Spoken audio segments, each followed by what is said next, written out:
अब मैं आपके सामने एक प्रोग्राम रखती हूँ और हम उसकी आउटपुट प्रेडिक्ट करते हैं। तो हम ये प्रोग्राम देखते हैं और इसको हम यहाँ पे पहले ड्राई रन करते हैं और फिर हम साथ इसकी आउटपुट देखते हैं। तो यहाँ पे अगर मैं देखूँ तो मैंने एक इंटीजर टाइप का वेरिएबल लिया है और इसके अंदर जो वैल्यू पड़ी हुई है वो ये वेरिएबल है, इसके अंदर वैल्यू जो है वो 32 पड़ी हुई है और हम इसके एड्रेस जो है वो सपोज कर लेते हैं 0x12। साथ ही हमने एक पॉइंटर लिया है, ठीक है, और ये जो पॉइंटर है इसके अंदर जो मैंने एड्रेस स्टोर कराया है वो किसका एड्रेस स्टोर कराया है, ए का एड्रेस स्टोर कराया है। तो इसका मतलब है कि यहाँ पे जो एड्रेस स्टोर होगा ए का एड्रेस क्या हमने सपोज किया हुआ है 0x12, इसका जो एड्रेस प्रिंट होगा या जो इसके अंदर एड्रेस स्टोर होगा वो 0x12 है और ये खुद क्या चीज़ है, ये हमारा पॉइंटर है ptr, ठीक है। उसके बाद यहाँ पे मैंने क्या लिखा हुआ है, एक कैरेक्टर टाइप का वेरिएबल लिया है जिसके अंदर मैंने क्या स्टोर कराया है, बी स्टोर कराया है, ठीक है। और यहाँ पे मैं ड्रा कर लेती हूँ, ओके। और ये मेरा सी एच पॉइंटर है, सॉरी सी एच वेरिएबल है और इसके अंदर जो मैंने स्टोर कराया है वो बी स्टोर कराया है और इसका हम कोई एड्रेस रख लेते हैं, जैसे मैं इसका एड्रेस रख लेती हूँ 0x, ओके। और अब अगर हम देखते हैं तो मैंने यहाँ पे क्या किया हुआ है,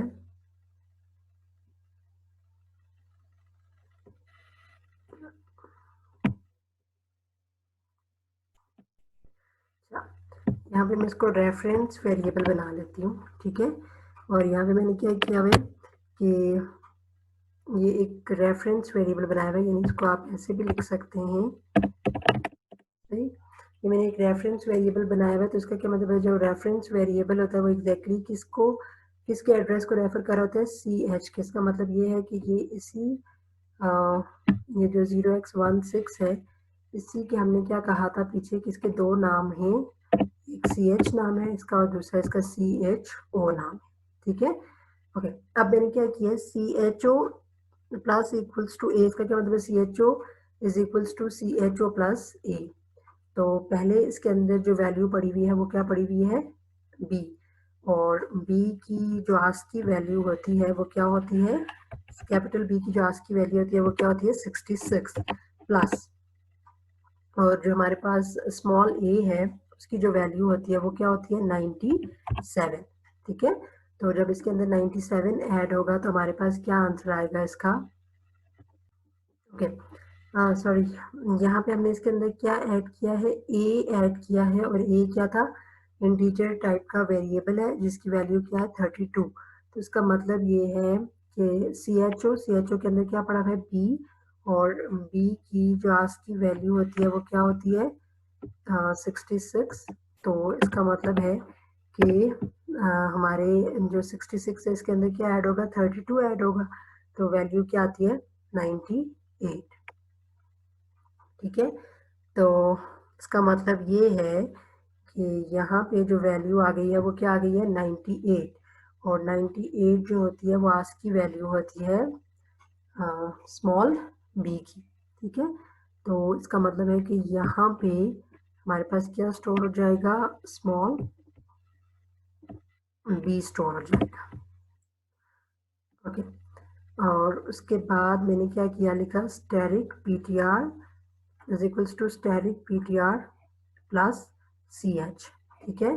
तो जो स्टैटिक पीटीआर है उसका क्या मतलब है, पीटीआर में किसका एड्रेस पड़ा हुआ है, ए का एड्रेस पड़ा हुआ है, तो इसका मतलब है मैं 32 में ऐड करूंगी सी एच, और सी एच क्योंकि एक ही एड्रेस के दो नाम हैं, तो यहाँ पे जो बी है, बी की आज की वैल्यू क्या होती है 98, इसका क्या मतलब है कि ये जो 32 है इसके अंदर क्या ऐड हो जाएगा, 32 के अंदर हम ऐड करेंगे 98 को, तो इसका आंसर किसके इक्वल आता है, इट इज इक्वल्स टू 130। इसका मतलब है कि क्योंकि जो स्टैटिक पीटीआर है वो इसकी बात कर रहा है, यानी पीटीआर का मतलब है 0 x 1 2 और स्टैटिक पीटीआर का मतलब है ये, और इसमें हमने क्या ऐड किया है 98 ऐड किया है, तो इट्स मीन इसकी वैल्यू जो है वो अपडेट होके इसके इक्वल हो जाएगी 130 के इक्वल हो जाएगी।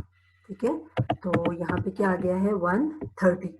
अब अगर मैं यहाँ पे प्रिंट कराती हूँ सी आउट ए, तो ए के अंदर क्या प्रिंट होगा 130 प्रिंट होगा, और सी एच के अंदर क्या प्रिंट होगा स्मॉल बी प्रिंट होगा। ठीक है, तो ये हमने इसकी आउटपुट को प्रिडिक्ट किया है। अब हम इसे एग्जीक्यूट करके देखते हैं।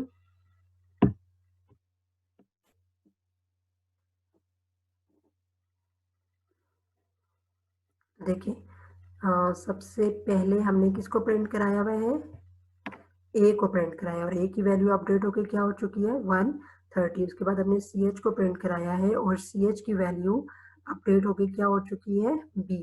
इवन अगर हम यहाँ पे सी एच ओ को प्रिंट कराएं तो भी जो है वो आपका आंसर यही आएगा, क्योंकि C H O is a reference variable for C H.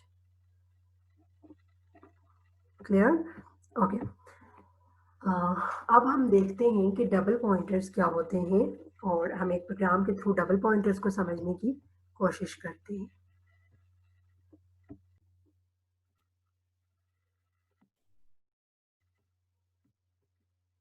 Okay, ये हम एक प्रोग्राम देखते हैं और इसमें हम डबल पॉइंटर्स को देखते हैं कि डबल पॉइंटर्स क्या होते हैं। तो हमने लेक्चर में देखा था कि हमें जैसे नॉर्मल वेरिएबल का एड्रेस स्टोर कराने के लिए पॉइंटर चाहिए, वैसे हमें किसी दूसरे पॉइंटर का एड्रेस स्टोर कराने के लिए हमें क्या चाहिए, डबल पॉइंटर चाहिए।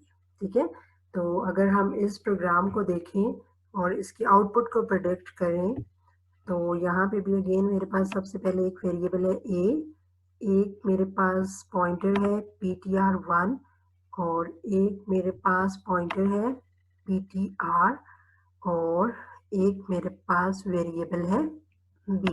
ठीक है, तो यहाँ पे हम इनकी वैल्यूज स्टोर कराते हैं। सबसे पहले ये a है, और इसके अंदर जो वैल्यू पड़ी हुई है वो 10 है, और इसका एड्रेस जो है वो हम सपोज कर लेते हैं 0x14। ठीक है, उसके बाद यहाँ पे ये जो है वो ptr1 है, जिसके अंदर किसका एड्रेस पड़ा हुआ है 0x14, यानी कि ए का एड्रेस पड़ा हुआ है, और ये खुद क्या है ptr1। ठीक है, और उसके बाद हम इसका भी कोई एड्रेस रख लेते हैं, और वो एड्रेस हम सपोज कर लेते हैं। ओके, और उसके बाद ये हमारे पास अगला पॉइंटर है, और ये डबल पॉइंटर है ptr। ठीक है, तो अगर हम यहाँ पे देखें तो हमने इसके अंदर किसका एड्रेस स्टोर कराया हुआ है, इस पॉइंटर का एड्रेस स्टोर कराया हुआ है। ठीक है, तो इसका मतलब है कि इसके अंदर जो वैल्यू स्टोर होगी वो क्या होगी 0x18, और ये खुद क्या है ptr डबल पॉइंटर, और हम इसका भी कोई एड्रेस रख लेते हैं।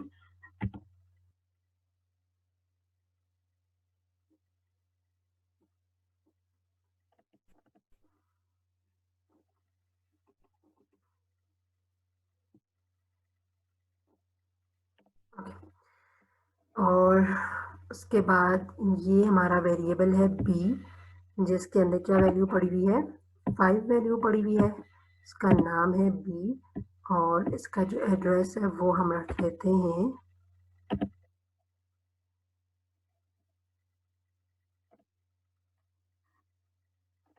ओके। अब हम इस प्रोग्राम को चलाते हैं, ड्राई रन करते हैं। तो इसका मतलब है ये एड्रेसेस तो हमने सारे स्टोर करा लिए हैं। अब यहाँ पे अगर मैं देखूँ तो मेरी जब ये वाली स्टेटमेंट चलेगी, ये सी आउट डबल स्टैरिक पीटीआर, तो this is PTR double asterisk PTR का मतलब हम पहले लेक्चर के अंदर देख चुके हैं। इसका मतलब है कि पीटीआर के अंदर जो एड्रेस पड़ा हुआ है 0x18, इस एड्रेस के ऊपर जाओ, और फिर 0x18 के ऊपर जो एड्रेस पड़ा हुआ है उसके ऊपर जाओ, और यानी हम किसके ऊपर आ जाएंगे 0x14 के ऊपर आ जाएंगे, और यहाँ पे क्या वैल्यू पड़ी हुई है 10। तो अगर इसका मतलब है मैं यहाँ पे अपनी आउटपुट को प्रिडिक्ट करूँ, तो आउटपुट में यहाँ पे मेरे पास क्या आएगा 10 आएगा, ठीक है। फिर आगे मैंने एक वेरिएबल लिया हुआ है b इज इक्वल्स टू 5 और हम यहाँ पे इसका भी कोई एड्रेस रख लेते हैं।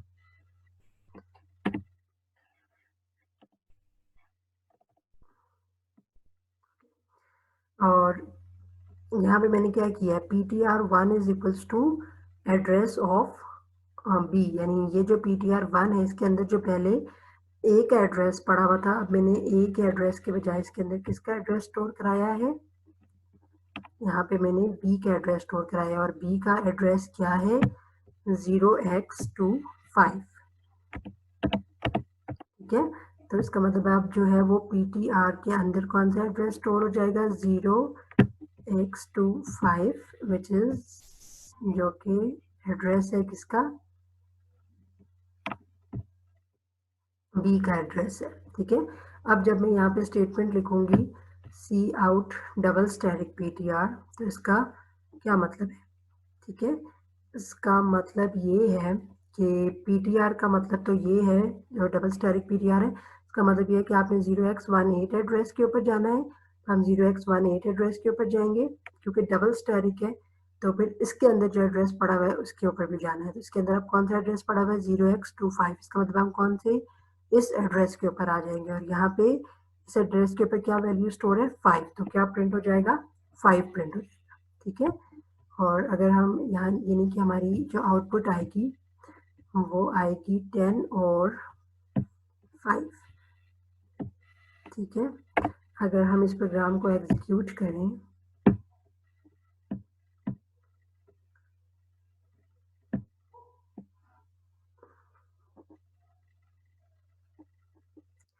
यही हमारे पास आउटपुट आ रही है 10 और 5, ठीक है। अच्छा, इसके अलावा एक और कॉन्सेप्ट है छोटा सा कि जो पॉइंटर्स होते हैं वो डायनामिक मेमोरी एलोकेशन के काम आते हैं, उसके लिए हम जो है वो न्यू ऑपरेटर यूज़ करते हैं, ठीक है। और वो जो है वो डायनामिकली मेमोरी असाइन करता है रन टाइम के ऊपर। जैसे अगर आप इस स्टेटमेंट को देखें तो यहाँ पे मैंने पहले से कोई वेरिएबल डिक्लेयर नहीं किया हुआ, ठीक है। मैंने क्या किया है int static temp is equals to new int. इसका मतलब ये है ये जो न्यू ऑपरेटर है ये क्या करेगा इंटीजर टाइप की मेमोरी जो है वो एलोकेट करेगा किसको टेम्प को। इसका मतलब है वो 4 बाइट्स रिजर्व करेगा और उसका जो एड्रेस है वो किसके अंदर स्टोर करा लेगा टेम्प के अंदर स्टोर करा लेगा, ठीक है। अब अगर मैं यहाँ पे लिखती हूँ static temp is equals to 5, उसका क्या मतलब है कि जो टेम्प के अंदर वैल्यू है वो क्या स्टोर हो जाएगी 5, और यहाँ पे अगर मैं सी आउट करती हूँ एड्रेस टेम्प का, ठीक है,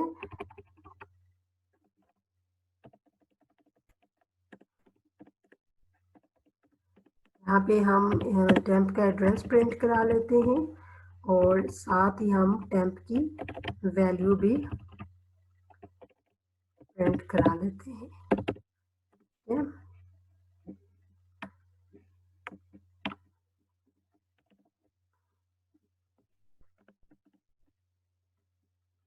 और हमने इसके अंदर वैल्यू सीन भी करा सकते हैं, सी इन स्टैटिक टेम्प, ठीक है। तो यहाँ पे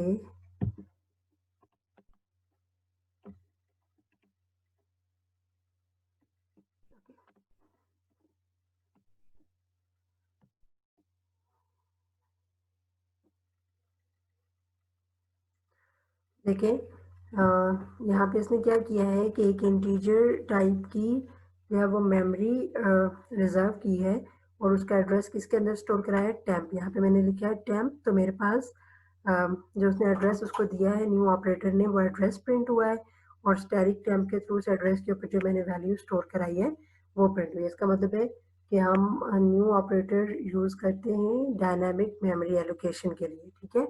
और साथ ही अगर मुझे इस मेमोरी को डिलीट करना है तो डिलीट टेम्प, तो इसके साथ जो मेमोरी रिजर्व हुई थी जिसका एड्रेस टेम्प में पड़ा हुआ था वो जो है वो मतलब मैं उसको डिलीट भी कर सकती हूँ, ठीक है, मेमोरी से। ओके, और अगर मैं इसके बाद लिखूँ सी आउट स्टैटिक टेम्प तो देखते हैं क्या होता है। और यहाँ पे हम मैसेज भी लिख लेते हैं।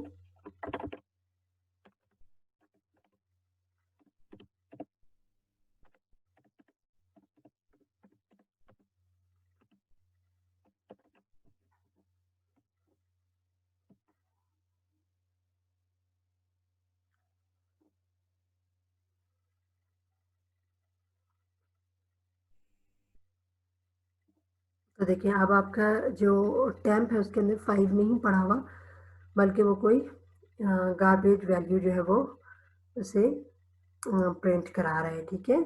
तो इसका मतलब है कि जो न्यू ऑपरेटर होता है उससे हम मेमोरी को रिज़र्व कराते हैं और डिलीट कीवर्ड से हम उसको, जो मेमोरी हमने उसके लिए रिज़र्व कराई है, हम उसे इसका जो रेफरेंस है वो डिलीट कर सकते हैं, ठीक है। तो ये थी हमारी आज की लैब जिसमें हमने पॉइंटर्स को देखा, रेफरेंस वेरिएबल को देखा, हमने डिफ्रेंशिएट किया पॉइंटर्स को और रेफरेंस वेरिएबल्स को, और हमने देखा कि हम डबल पॉइंटर्स को क्यों यूज़ करते हैं, और साथ हमने थोड़ा सा आइडिया लिया about new operator and delete operator. तो होपफुली आपको समझ आया होगा। Thank you.